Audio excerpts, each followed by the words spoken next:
ओम शांति। ओम शांति। आज की तारीख है 27 फरवरी 2021। साकार महावाक्य। बाबा कहते, मीठे बच्चे, बाप आए हैं तुम्हें रावण राज्य से लिबरेट कर सदगति देने, नरकवासियों को स्वर्गवासी बनाने। बाप आए हैं तुम्हें रावण राज्य से लिबरेट कर सदगति देने, नरकवासियों को स्वर्गवासी बनाने। बाबा कहते, मीठे बच्चे, बाप आए हैं तुम्हें रावण राज्य से लिबरेट कर सदगति देने, नरकवासियों को स्वर्गवासी बनाने। आज का प्रश्न, बाप ने तुम भारतवासी बच्चों को कौन सी समृद्धि दिलाई है? बाप ने तुम भारतवासी बच्चों को कौन सी समृद्धि दिलाई है? उत्तर, हे भारतवासी बच्चे, हे भारतवासी बच्चे, तुम स्वर्गवासी थे।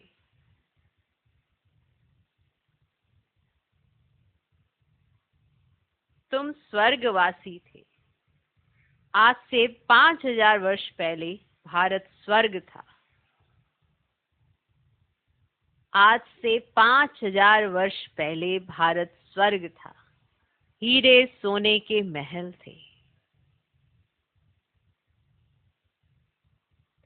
हे भारतवासी बच्चे, तुम स्वर्गवासी थे। आज से 5000 वर्ष पहले भारत स्वर्ग था। हीरे सोने के महल थे। तुम सारे विश्व के मालिक थे। तुम सारे विश्व के मालिक थे। धरती आसमान सब तुम्हारे थे।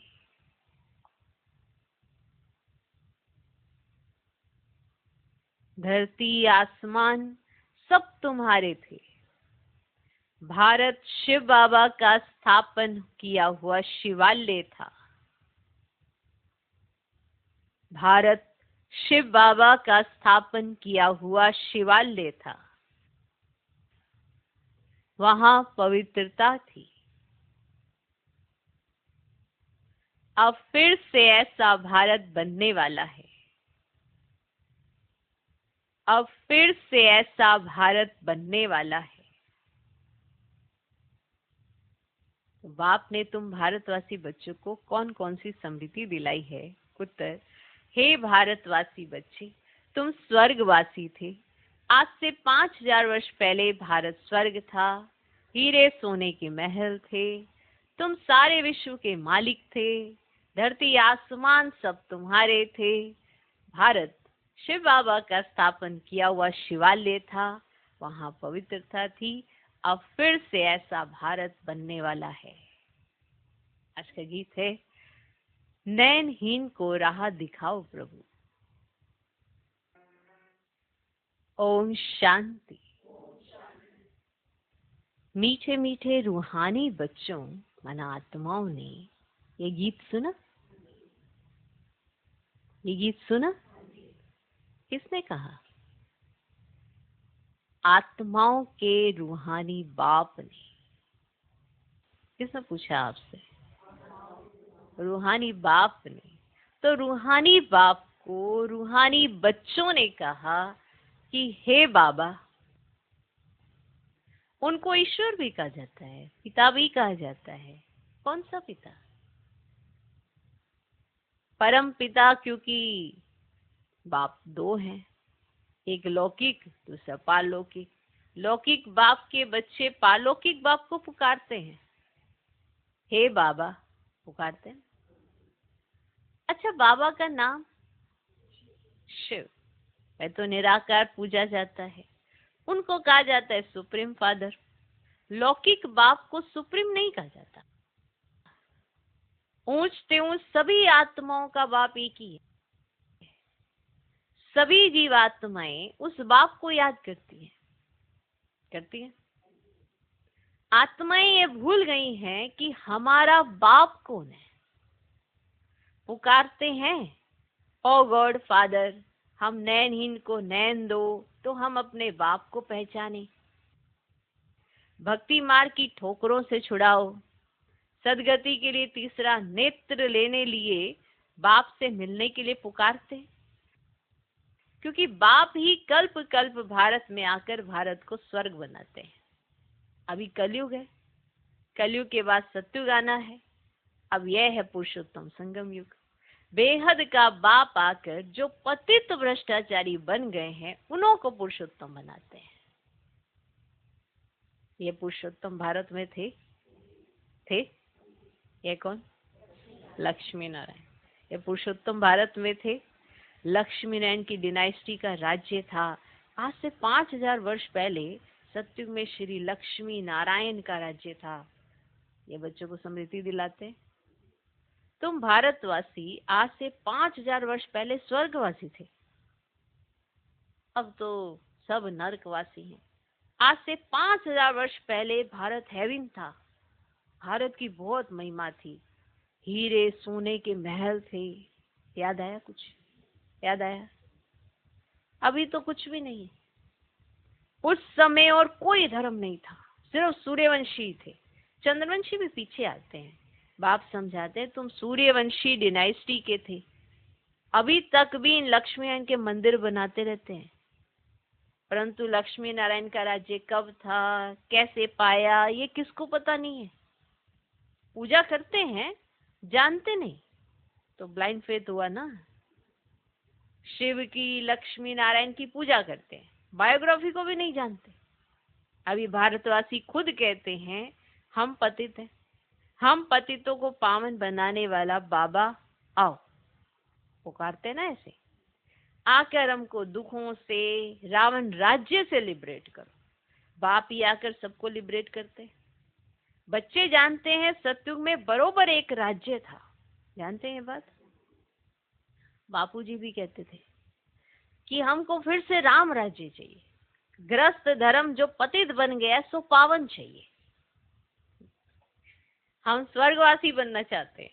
अभी नरकवासियों का क्या हाल है, देख रहे हो ना, देख रहे हो ना। इसको कहा जाता है हेल, डेविल वर्ल्ड। यही भारत डीटी वर्ल्ड था। बाप बैठ समझाते हैं तुमने 84 जन्म लिए, ना कि 84 लाख। बाप समझाते हैं तुम असुर शांति धाम के रहने वाले हो, तुम यहाँ पाठ बजाने आए हो। 84 जन्मों का पाठ बजाया है, पुनर्जन्म तो जरूर लेना पड़े ना। तुम तो 84 जन्म होंगे, पुनर्जन्म 84 होते हैं। अब बेअद का बाप आए हैं, तुम बच्चों को बेअद का वर्षा देने। बाप तुम बच्चों से बात कर रहे हैं, क्या कर रहे हैं? बात ही तो कर रहे हैं ना, बात कर रहे हैं। फिर से हम याद करा देते हैं, ये रूहान चलती है, ये बात हो रही है। बाबा का कहना, आपका रिस्पॉन्ड करना, फिर बाबा को कुछ कहना, फिर बाप का रिस्पॉन्ड करना, तो ये क्या है? बात चल रही है ना, बात कर रहे हैं। और सत्संगों में मनुष्यों को भक्ति मार्ग की बातें सुनाते हैं। अब ये है ही पतित दुनिया। अब गीता में कृष्ण भगवान वाच लिख दिया है, उसने तो गीता सुनाई नहीं। ये लोग अपने धर्म शास्त्र को भी नहीं मानते, जानते ही नहीं, अपने धर्म को ही भूल गए। तो अपने धर्म शास्त्र को तो नहीं जानते ना, अपने धर्म को ही भूल गए। हिंदू कोई धर्म नहीं है कोई धर्म है? हिंदू धर्म, धर्म मुख्य है 4। अब पहले आदि सनातन देवी देवता धर्म, सूर्यवंशी और चंद्रवंशी दोनों को मिलाकर कहा जाता है देवी देवता धर्म, डिटिज्म। वहां दुख का नाम नहीं था। 21 जन्म तो तुम सुखधाम में थे, फिर रावण राज्य, भक्ति मार्ग शुरू होता है। क्लियर? अब भक्ति मार्ग है ही नीचे उतरने का। अब भक्ति है रात, ज्ञान है दिन। अभी है घोर अंधियारी रात, है ना, है ना। और शिव जयंती और शिवरात्रि दोनों अक्षर आते हैं ना। शिव बाबा कब आते हैं? जब रात्रि होती है ना। भारतवासी घोर अंधेरे में आ जाते हैं, तब बाप आते हैं। अब गुडियों की पूजा करते रहते हैं, एक की भी बायोग्राफी नहीं जानते। ये भक्ति मार्ग के शास्त्र भी बन नहीं है। ये ड्रामा, सृष्टि चक्र को भी समझना है। अब शास्त्रों में यह नॉलेज नहीं है, वह है भक्ति का ज्ञान, फिलोसफी। वह कोई सदगति मार्ग का ज्ञान नहीं है। अब आप कहते मैं आकर तुमको ब्रह्मा द्वारा यथार्थ ज्ञान सुनाता हूँ, सुन रहे हो? और पुकारते भी है हमको सुखधाम शांतिधाम का रास्ता बताओ। तो बाप कहते आज से 5000 वर्ष पहले सुखधाम था, जिसमें तुम सारे विश्व पर राज्य करते थे। सूर्यवंशी डिनाइस्टी का राज्य था। बाकी सब आत्माएं शांति धाम में थी। वहाँ 9 लाख गाए जाते हैं ना। तुम बच्चों को आज से 5000 वर्ष पहले बहुत साहूकार बनाया था, इतना धन दिया, फिर तुमने वह कहाँ गवाया? बताओ, बात कर रहे, कहाँ गवाया? कहाँ गवाया? तुम कितने साहूकार थे, भारत कौन छड़ावे? माना कौन कहलावे, कौन कहलाए भारत? अब भारत ही सबसे ऊंच से ऊंच खंड है। सभी का वास्तव में ये तीर्थ है। तो क्योंकि पतित पावन बाप का जन्म स्थान है। अब जो भी धर्म वाले हैं सभी की बाप आकर सदगति करते हैं। अब ये रावण का राज्य सारी सृष्टि पे, सिर्फ लंका में नहीं था, सभी में 5 विकार प्रवेश है। जब सूर्यवंशी राज्य था ना, तो यह विकार ही नहीं था, नहीं थे। भारत वाइसलेस था, अभी विशेष है। अब सतयुग में दैवी संप्रदाय थी, वह फिर 84 जन्म भोग, अभी आसुरी संप्रदाय बने हैं, फिर दैवी संप्रदाय बनते हैं। भारत बहुत साहूकार था, अब गरीब बना है इसलिए भीख मांग रहे। ठीक, गरीब कोई तो भीख चाहिए होती है ना, साहूकार को थोड़ा भीख चाहिए होती है। तो बाप कहते तुम कितने साहूकार थे, याद आया क्या थे? तुम्हारे जैसा सुख किसको भी मिल नहीं सकता। तुम सारे विश्व के मालिक थे, धरती आसमान सब तुम्हारे थे। बाप स्मृति दिलाते हैं, भारत शिव बाबा का स्थापन किया हुआ शिवालय था, वहां पवित्रता थी। उस नई दुनिया में देवी देवता राज्य करते थे। याद आया कुछ? याद आया? अब भारतवासी तो यह भी नहीं जानते कि राधे कृष्ण का आपस में क्या संबंध है। अब दोनों अलग अलग राजधानी के थे, फिर स्वयंवर के बाद लक्ष्मी नारायण बने। ये ज्ञान कोई मनुष्य में नहीं है, परम पिता परमात्मा ही ज्ञान का सागर है, वही तुम्हें ये रूहानी ज्ञान देते हैं। ये स्पिरिचुअल नॉलेज सिर्फ एक बाप ही दे सकते हैं, समझे? अब बाप कहते हैं आत्म अभिमानी बनो, मुझ अपने परम पिता परमात्मा शिव को याद करो। अब याद से ही सतो प्रधान बनेंगे। तुम यहाँ आते ही हो ना मनुष्य से देवता अथवा पति से पावन बनने।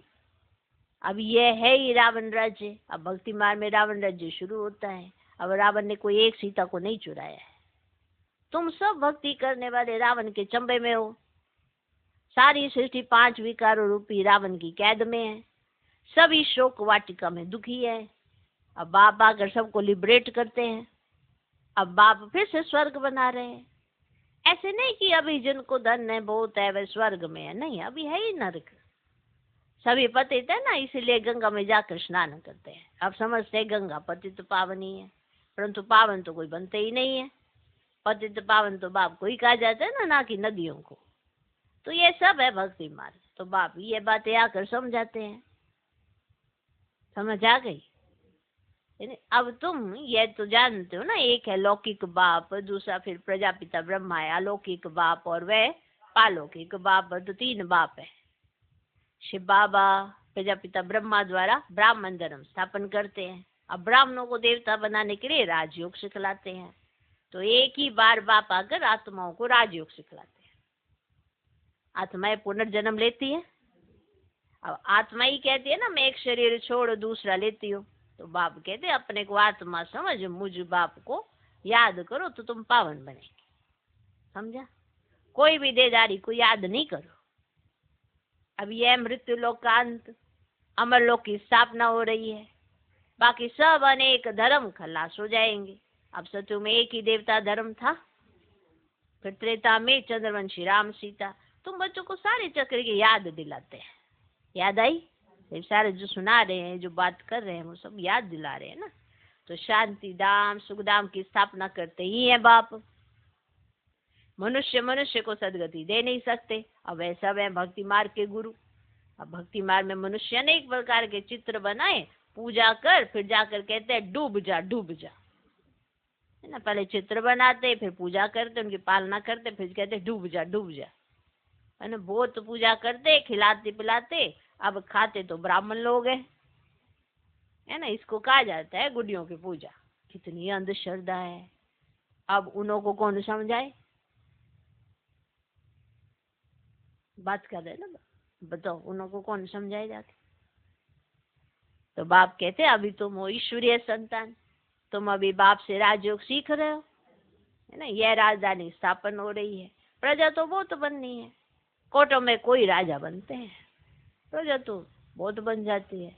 कोटों में से कोई राजा जो बने वो मना मेहनत करता हो, पुरुषार्थ भी तो करेगा ना अपने ऊपर, देह अभिमान को खत्म करने का, तो वही तो राजा बनेगा। अब सत्य को तो कहा ही जाता फूलों का बगीचा, है ना। अभी है कांटों का जंगल, अभी रावण राज्य बदल रहा है, ये विनाश होना ही है। ये नॉलेज अभी सिर्फ तुम ब्राह्मणों को मिलती है, लक्ष्मी नारायण को भी ये ज्ञान नहीं रहता। सुना, ये ज्ञान ना लक्ष्मी नारायण को भी नहीं रहता। इतनी वैल्यू होनी चाहिए इस ज्ञान की हम बच्चों को। तो ये ज्ञान प्रायलोप हो जाता है।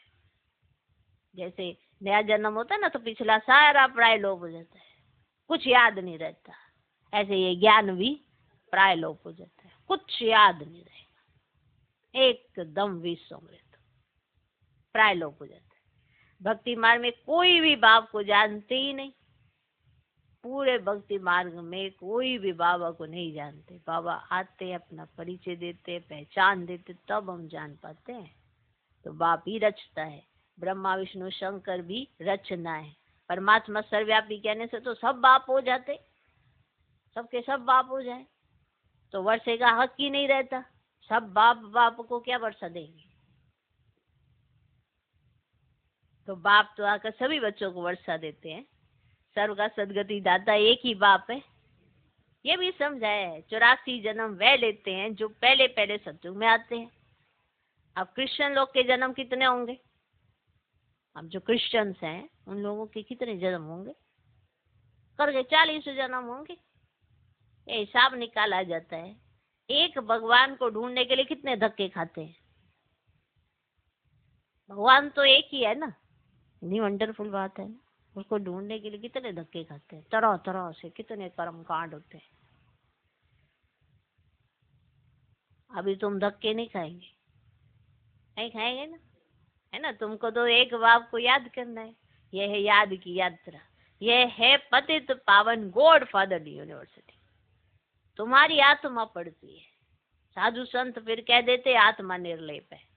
अरे आत्मा कोई कर्मों अनुसार दूसरा जन्म लेना पड़ता है। ये तो आत्मा को लेना पड़ता है ना, कर्मों अनुसार उसको जन्म मिलता है। कोई कहाँ कोई कहाँ, कैसे कैसे सर्कमस्टांसेस में उसका जन्म हो जाता है, कैसी कैसी परिस्थितियों के स्थान पर वो चली जाती है आत्मा। कहीं कहते हैं ना हम इस जीवन में बहुत दुख देख लिया, मर जाएं, ऐसी जगह जाके पैदा होंगे जहाँ पे दुखों की पहले ही बरसात हो रही होगी। तो किसी को ये लॉजिक नहीं समझ आता ना। हर कोई एक टेम्परेरी प्रेजेंट में ये देख लेता है मैं बहुत दुखी हूँ, मैं बहुत दुखी हूँ, दुखहाल हो जाता है। और फिर अगर जन्म ही ऐसे स्थान पर हो, अब तो सब दुनिया में दिखाई भी देता है। कोई कचरे में छोड़ के चला जाता है, कोई अनाथालय छोड़ के चला जाता है, कोई कहाँ पे बच्चे को ऐसे ही बीज बाज भी देते हैं, कोई कबाड़ी के पास, कोई कोई हाथ पैर काट के उससे भीख मंगवाते रहते हैं। अब जब तक बच्चा होश में आए, क्योंकि पहले तो वो अब वो उसको कुछ पता नहीं, जब तक होश में आए तब तक उसके पास तो इतना सारा दुख आ चुका होता है। ये सब क्या है? सारा लेखा जोखा कर्मों का है। तो यही समझ नहीं आता। अपने कर्मों अनुसार ही तो सबने पाया है, फिर भी दोष भगवान पे ही लगा है। क्योंकि ये नहीं समझते कि हमारे कर्म अगर श्रेष्ठ नहीं होंगे तो अगला हमारा श्रेष्ठ कैसे हो सकता है। तो आज हम अपने कर्मों पे ध्यान अगर देंगे तब जाके तो आगे सुधार होगा। और आज भी बाबा क्या सुधार रहे हैं? कर्म ही तो। आपके क्या सुधार रहे हैं? कर्म। आपका चिंतन सुधार है, क्योंकि कर्म करने से पहले चिंतन आता है। आपकी मनसा में उठने वाले संकल्प किस तरह के हैं वो सारा बाबा समझाते हैं। क्या हाल था भारत का, अब क्या हो गया है, सारी कहानी सुना रहे हैं। जब किसी के ऊपर विपदा आती है ना तो उसे सारी कहानी स्पष्ट समझ आती है। अभी कुछ नहीं है ना, अब इजी है, कुछ नहीं है ना, ऐसा कुछ दिखाई नहीं दे रहा होता तो किसी को कुछ समझ नहीं आता। जाओ हॉस्पिटल में जाओ, कोर्ट कचहरियों के चक्कर काटो, वहां देखो लोग कैसे माना हॉस्पिटलों में कैसे पड़े हुए हैं, दिन रात 24 घंटे उनका जीवन वहीं पर है। तो बताओ, उनसे पूछो जाके, वो अपने अंदर सोचते तो होंगे ना कि क्या कर्म हमने किए। कोई इधर भटक रहा है, कोई उधर भटक रहा है, किसी के जीवन का कोई मतलब ही नहीं है, कोई स्टेबिलिटी ही नहीं है, कोई स्टेबल ही नहीं है, वो भटकन ही लगी हुई है। सोचो, तो ये क्या है? सब कर्मों का हिसाब किताब जो उसकी आत्मा ने देना है, क्योंकि जो उसने कर्म किए हैं उसको तो वही भुगतेगी ना आत्मा। और कौन, हम या आप भुगत लेंगे क्या? हाँ, हमारे तक खबर आएगी तो यानी कि परमात्मा तक खबर पहुंच जाएगी, बस ये फर्क होता है। नहीं, हम माध्यम जरूर हैं, हम ब्राह्मण, आप तक खबर आती है तो बाप तक पहुंच जाती है, माना ये होता है। ऐसे तो भक्तों को भगवान देता ही है, लेकिन माध्यम तो होता है ना कुछ। वंडरफुल है। अब ये अच्छा कर्म बुरा कर्म भी कौन कर रही है? आत्मा ही कर रही है। आज तक शरीर समझ के चलते आए हो, आज आत्मा समझ के देखो तो सही, पता चले कि सब कुछ तो आत्मा ने किया है। जो परमात्मा के ऊपर थोपते आ रहे हो सुख दुख, वही देता है। वो सिर्फ सुख के अलावा कुछ नहीं देता है, इसीलिए इतनी समझ दे रहा है। और क्या, से कर्म को श्रेष्ठ बनाने की इतनी नॉलेज मिल रही है, इतनी निराली नॉलेज, इतनी वंडरफुल नॉलेज, जिसके आधार पर आपके कर्म श्रेष्ठ हो सकते हैं, आपकी मनसा अच्छी हो सकती है। और जहाँ मनसा अच्छी हुई वहां पे वाणी जरूर अच्छी होती है, और वाणी अच्छी कर्म अच्छे। तो सब कुछ किस अनुसार मिलता है? तो अरे आत्मा को ही कर्मों अनुसार दूसरा जन्म लेना पड़ता है। आत्मा ही अच्छा व बुरा काम करती है। इस समय तुम्हारा कर्म विकर्म होता है। अगर आप बाबा की याद से हट के कोई भी कर्म करोगे वो विकर्म ही बनता है, क्योंकि चारों तरफ तमो प्रधानता है। सत्युग में कर्म अकर्म होते हैं, माना वहां कर्मों का हिसाब किताब नहीं होता। सिर्फ एक संगम पर ऐसे कर्म करो जो सत्युग की प्रारब्ध श्रेष्ठ ते श्रेष्ठ मिले। पोजीशन ही पहले श्रेष्ठ मिले तो आगे चलते चलते तो चलो कम भी होगी तो कितनी कम हो जाएगी। इसीलिए कहा जाता पुरुषार्थ करो। तो सत्युग में कर्म अकर्म होते हैं, वहां भी कर्म होता ही नहीं। वह है पुण्य आत्माओं की दुनिया। ये सब समझने और समझाने की बातें हैं, कैसे आत्मा कर्म करती है। हर कोई एक दूसरे पे डाल देता है, इसकी वजह से ऐसा हो रहा है, उसकी वजह से ऐसा हो रहा है, उसकी वजह से ऐसा हो रहा है। किसी की वजह से कुछ नहीं हो रहा है, सब अपने कर्मों की वजह से हो रहा है। सोच के देखना, आपके सामने ही क्यों, किसी और के सामने क्यों नहीं, आपके ही सामने क्यों? तो जो अपने कर्मों को श्रेष्ठ बनाता है उसके रास्ते की सारी बाधाएं अपने आप दूर हो जाती हैं। उसे मेहनत नहीं करनी पड़ती है, और मेहनत उसी को लगती है जिसकी खुद की सोच में बाधा है और वो चिंतन ही अच्छा नहीं करता। भगवान तो आत्मा को कितना पावरफुल बनाना चाहता है, कितना पुण्य आत्मा बनाना चाहता है, इसलिए रोज समझाता है। अगर आपको एक बार समझा के साल के बाद समझाने आए ना तो वही के वही हो जाएंगे। चाहे आपने साक्षात्कार किया हो, चाहे आपने वतन में चक्कर लगाए हो, चाहे आपने बहुत कुछ देखा हो, रोज समझाने का जो पार्ट है वो इसीलिए है कि आप समझ जाएं प्रॉपर।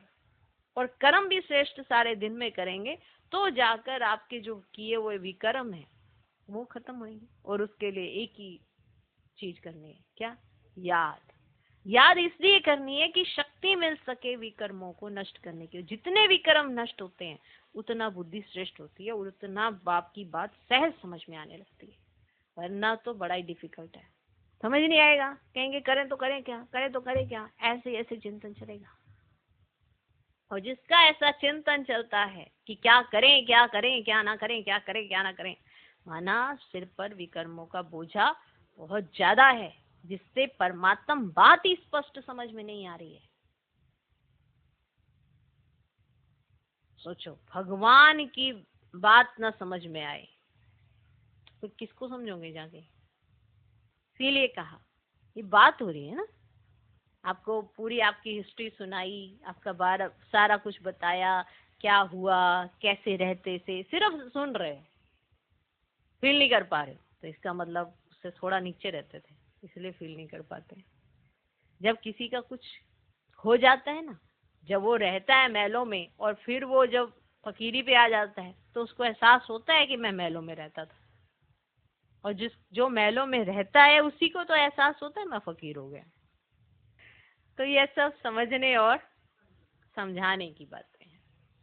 अच्छा, मीठे मीठे सिकिलद है, नंबरवार पुरुषार्थ अनुसार कांटे से फूल बनने वाले बच्चों प्रति माता पिता बाप दादा का याद प्यार और गुड मॉर्निंग। रूहानी बाप की रूहानी बच्चों को नमस्ते। हम रूहानी बच्चों की भी रूहानी बाप को नमस्ते नमस्ते नमस्ते। Good morning good morning good morning. Clear? समझ आ गया? तो भारत क्या था, भारत क्या हो गया, आत्मा क्या थी, आत्मा क्या हो गई, ये भी सोच लेना। क्या भगवान बनाने आया है, कौन करती है ये सब कुछ, ये भी सोच लेना। कैसे उसके जन्म निर्धारित होते हैं, कैसे उसको जन्म मिलते हैं, ये भी सोच लेना। कैसे नंबरवार पुरुषार्थ अनुसार ही सब कुछ मिलता है। जितना जिसका पुरुषार्थ उतनी ही उसकी प्रारब्ध, तो पुरुषार्थ पे भी सोच लेना। कर्म कैसे होने चाहिए जिस पर भगवान आपको पास विदोनर होते हुए देख मुस्कुराए, या ऐसे कर्म मत कर देना कि इतना समझाए फिर भी समझ ना आए। फिर भगवान भी कहेगा कि ड्रामा। फिर कहा नंबरवार पुरुषार्थ अनुसार, जो जितना पुरुषार्थ करता है वो उतना कांटे से फूल बनता है। कोई कहे कोई मुझे कांटा लगाया जा रहा है, ऐसा होता ही नहीं है इस वर्ल्ड ड्रामा के अंदर। चीजों को समझने के लिए, शांत रहने के लिए इसको ध्यान से देखो, इस ड्रामा को ध्यान से देखना। क्या आप आज शांत हो? अगर हो तो बहुत अच्छी बात है, आपका पुरुषार्थ अच्छा है। अगर नहीं हो तो कुछ ना कुछ प्रॉब्लम जरूर है। माना सिर पर पापों का बोझा बहुत ज्यादा है, जो आप रिलैक्स नहीं कर पाते हैं, आपकी बुद्धि शांत नहीं हो पाती है, हलचल चलती रहती है, किसी ना किसी को दोष देते रहते हो। तो किसी का दोष ना निकालो, अपना दोष निकालो तो स्व सेवा कर लो, फिर विश्व सेवा कर लो, फिर यज्ञ सेवा कर लो, और फिर मनसा सेवा कर लो। ठीक है? ठीक है? तो चारों बातें याद रखो सेवाओं में। उससे पहले याद रखो कि आपका पुरुषार्थ कैसा है। क्या आप फूल बन रहे हो, नहीं बन रहे हो, किस तरह से? आत्मा ही सब कुछ करती है, और ये फिक्स कर लो कि आत्मा ने क्या किया है। ये झांक के देख लो, जाके सारे जन्मों में झांक के देख लो। देवता थे, क्षत्रिय थे, वैश्य थे, शूद्र थे, मोटी मोटी सारी डेफिनेशन बता दी, लेकिन आपने क्या किया है ये आप अपने आज के कर्मों अनुसार जरूर देख लेना। संगम पर आप अपना जीवन कैसे व्यतीत करते हो, उस चीजों को चेक कर लेना। ओके, चलो धारणा के लिए मुख्य सार। पहला पॉइंट, कांटे से फूल बन। कांटे से फूल बन, फूलों का बगीचा स्थापन करने की सेवा करनी है। कोई भी बुरा कर्म नहीं करना है। एक तो ना ये चीज ना फिक्स ही कर लो, मुझे कोई बुरा कर्म नहीं करना, इतना तो कर ही लो। अब कहीं कहते हैं बुरा कर्म क्या होता है? जो श्रीमत के विपरीत होता है वो बुरा कर्म ही होता है। दूसरों के लिए गलत सोचना ये बुरा कर्म ही होता है। बस वाणी का सदुपयोग ना करना, दुरुपयोग करना, ये बुरा कर्म ही है। लेकिन इस चीज में अपने को चेक करना, दूसरों को नहीं। ये जो दूसरों की थ्योरी में चले जाते हो, ये भी बुरा ही कर्म होता है। जहां सोचने के लिए खुद के लिए कहा गया, वहां खुद के बारे में ना सोच के दूसरों के बारे में सोचते हो। हाँ, उसकी वाणी ऐसी है, उसकी सोच ऐसी है, उसके कर्म ऐसे है, ये आप बुरा कर्म ही कर रहे हो। जो दूसरों के बारे में सोच रहे हो, ये भी बुरा कर्म ही है। अपने बारे में सोचो, इस मामले में थोड़ा वैसे हो जाओ कि मुझे ये देखना है कि मुझसे गलती नहीं होनी चाहिए, मेरी मनसा में अशुद्ध भाव नहीं आना चाहिए, मेरी मनसा शुभ भावना से परिपूर्ण होनी चाहिए, मेरी वाणी ऐसी नहीं होनी चाहिए जो बाप को भी पसंद ना आए, मेरे कर्म ऐसे नहीं होने चाहिए जो बाप कभी भी देखे तो उसे अच्छा ना लगे। बस इतना ही कर लो। तो कांटे से फूल बन, फूलों का बगीचा स्थापन करने की सेवा करनी है, माना सत्युग स्थापन करने की सेवा करनी है। कोई भी बुरा कर्म नहीं करना है। सोचो, ऐसे सोचो कि आपके पास समय ही थोड़ा है, कुछ ही साल रह गए हैं, तो अब अच्छे कर्म करने हैं। तो सबको पता होता है कि अगर साल ही कुछ रह गए तो कैसे कर्म करने चाहिए, पता नहीं है ना। ऐसी सोच के चलना चाहिए। दूसरा पॉइंट, रूहानी ज्ञान जो बाप से सुना है वही सबको सुनाना है। रूहानी ज्ञान जो बाप से सुना है वही सबको सुनाना है। आत्म अभिमानी बनने की मेहनत करनी है। देवाभिमान का क्या है, यूं आ जाता, और मेहनत तो सारी आत्म अभिमानी की चल रही है। जब आप अच्छे बनोगे ना तो हर चीज अच्छी दिखेगी, कोई गलत भी करेगा उसमें भी अच्छा ही ढूंढ लोगे। ऐसे थोड़ा भगवान ने माँ बाप के उच्चारे हुए हैं, प्रैक्टिकल बात है ये। आत्म अभिमानी बनने की क्या करनी है, मेहनत करनी है। एक बाप को ही याद करना है, किसी देदारी को नहीं। रूहानी ज्ञान जो बाप से सुना है वही सबको सुनाना है। आत्म अभिमानी बनने की मेहनत करनी है। एक बाप को ही याद करना है, किसी देदारी को नहीं। आज का वरदान, सदा अपने रॉयल कुल की स्मृति द्वारा ऊंची स्टेज पर रहने वाले गुण मूर्त भव। सदा अपने रॉयल कुल की स्मृति द्वारा ऊंची स्टेज पर रहने वाले गुण मूर्त भव। जो रॉयल कुल वाले होते हैं वे कभी धरती पर, मिट्टी पर पांव नहीं रखते। यहां देह अभिमान मिट्टी है, इसमें नीचे नहीं आओ। इस मिट्टी से सदा दूर रहो। सदा स्मृति रहे कि ऊंचे से ऊंचे बाप के रॉयल फैमिली के ऊंची स्टेज वाले बच्चे हैं, तो नीचे नजर नहीं आएगी। सदैव अपने को गुणमूर्त देखते हुए ऊंची स्टेज पर स्थित रहो। कमी को देखते खत्म करते जाओ। जो भी अपने अंदर कमियां हैं उसको देखो भी और फिर उन्हें खत्म करते जाओ। उसे बार बार सोचेंगे तो कमी रह जाएगी। मेरे में ये कमी है, मेरे में ये कमी है, मेरे में ये कमी है, ऐसे चिंता नहीं करते रहेंगे। बार बार उसे निकालना है, एक ही बार में बस निकाल दिया और फिर उसके बाद फुल स्टॉप। ये नहीं कि 10 साल पहले भी उसी कमी का चिंतन करते थे, 10 साल के बाद भी उसी कमी का चिंतन कर रहे थे। कर क्या रहे, वही कमी चले ही आ रही है, सालों से चले आ रही है। फिर फायदा क्या, ये कौन सा पुरुषार्थ हुआ, खत्म हो जानी चाहिए ना। बच्चे भी 10 साल एक क्लास में पढ़ते पास हो ही जाते हैं। हाँ, वो कमी नहीं जाने दे रहे, क्योंकि उस पे जो विचार करने चाहिए वो विचार नहीं हो रहे हैं। इसलिए बार बार उसके बारे में सोच सोच के बस उसको घर कर लेते हैं, अंदर ही बिठाए रखते हैं। सही ढंग का विचार करो जिससे वो कमी निकल के बाहर हो जाए। ओके, तो कमी को देखते खत्म करते जाओ। जो कमी अपने में दिखाई दे रही है कि हाँ मेरे में ये कमी है, उसे निकालते जाओ, खत्म कर दो। उसे बार बार सोचेंगे तो कमी रह जाएगी। आज का स्लोगन, रॉयल वह हैं जो अपने हर्षित मुख द्वारा प्योरिटी की रॉयल्टी का अनुभव करावे। रॉयल वह हैं जो अपने हर्षित मुख द्वारा प्योरिटी की रॉयल्टी का अनुभव कराए। प्योरिटी की रॉयल्टी का अनुभव जो अपने हर्षित मुख से कराए। ओम शांति, ओम शांति।